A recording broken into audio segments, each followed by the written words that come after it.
What's up, everybody? Welcome back. So, Don Fron here, and just gonna talk about the markets right now. So, I'm gonna go over the Russell, the Nasdaq, the S&P, and just kind of give my opinion. So, tomorrow we do have the CPI data coming out, and that is going to be the excuse for the day. And of the 100 ways to play it, my opinion, what I think is going to happen is that's going to be the excuse to be bullish. They're going to come out and say inflation looks like it has peaked. It's lowering. It's tapering off. Things are looking good, and that's the excuse to send tech up. As we look at tech right now, someone brought this up. Tech already crashed if you count the wicks. And if we go from that top wick to this bottom wick right here, 9.5%. So we're still in pullback territory. Remember, a pullback is 9%. A correction 10 to 20. Crash 21 and bigger. So please use the correct terms. Sound like somebody who's been in the market for a while. It's definitely pulled back. We've remained in this channel up. If you watched my previous video, we even talked about this being a fake out right here. Send it up, because got the bears excited, thinking full break, full send to the downside, push up. So right now, are they messing with the bulls? Thinking we're going to do this good, and then this should have been the time you grabbed puts. No doubt there's just going to be that volatility. So what I'm looking for tomorrow, pre-market 1 hour before the market opens, CPI data is released. And that'll probably take care of your pre-market trading right there. Then we'll have the market opens. There's specific ones like, let's say Amazon. Now I'm thinking we're going to be bullish. So I think they announced that we're bullish. Amazon gaps up, market opens. There's a quick take profit, snap back. That's actually where I'm looking to get in long. There's always the scenario where it's bullish, pushed up. That was the time to go short. It pulls back what I think is going to be a snap, but continues to the downside. That's where I would actually take the L. But I think at that point, I'd love to just grab it and it shoots up. So definitely watching that for tech right now. As far as the small cap goes, curious how this plays out, but we're largely horizontal. So first and foremost, we need to get onto the top range. Right now, we're still at the bottom. So if there is green, we do have to watch out for this midpoint right here. Nothing I'm interested in shorting.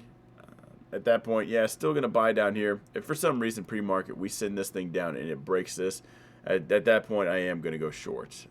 That's going to be a very significant level to break. While it could just be a fake out, this is a weekly zone it could bounce at. I think I would rather. Right now, there's no problem. With the current fears of selling off like that, bears have no problem doubling down. Bulls are already a little sketched out anyway. So the confidence is to the bear side if we start breaking some of these significant levels, which is why I wouldn't have a problem shorting at that point. As far as the S&P, kind of playing the game, bear flag of reversal. But right now, it came down, dropped, bounced out of that zone, came back up. We need to get above this. If you are brand new to my channel, I did not draw that yesterday. That was not magic. That is just how I do things. It's supply and demand. There's an excuse tied to everything. And, I understand you think news matters. News is very secondary. There are algorithms that are trading headlines. There are people that have their money already where it's supposed to be before the news ever comes out. They're probably paying to put that news article out. And I get that's tinfoil hat theory. It's nothing I can actually prove to you guys. But I've been coincidentally right a lot just off that thinking. So right now I want to see it get above that. Maybe tomorrow CPI data is enough to send it up there, and then we're just a couple days grind away from all-time highs. Maybe a take profit Friday, bring it back down. We can be bullish over the weekend. The only thing I'm actually really concerned about, or what I'm really interested in shorting actually is tech. So as tech does get up into here, I'll zoom in for everybody on this. What was that? Hang on, I might have just found something cool out. No way, all right. That's cool. So Wednesday's video, we're actually going to go over how to use TradingView. And what I was doing there was clicking the mouse wheel. The mouse wheel deletes things. Anyway, as we creep up into this bright yellow zone, I don't think we will waltz right through this. So I will obviously be in long positions. I don't have a directional bias on the market. If there's green candles, I'm going long. Red candles, I'm going short. My only bias is to make money. I don't care about anyone's opinions, facts, news, feelings, any of it. So what you'll end up seeing me, what you'll hear me talk about soon too, is we creep up into here. I grabbed a couple puts. Still long some things. Started to hedge. As this creeps up, the puts, short positions, they tag out, longs still do good, or we do start to sell off, longs will start tagging out, puts will start to gain money, and I'll probably lean into it at that day. If it's any kind of red candle like this where it has any kind of momentum, I'll probably really lean into it so I can get my stop in there pretty quick and have a decent position.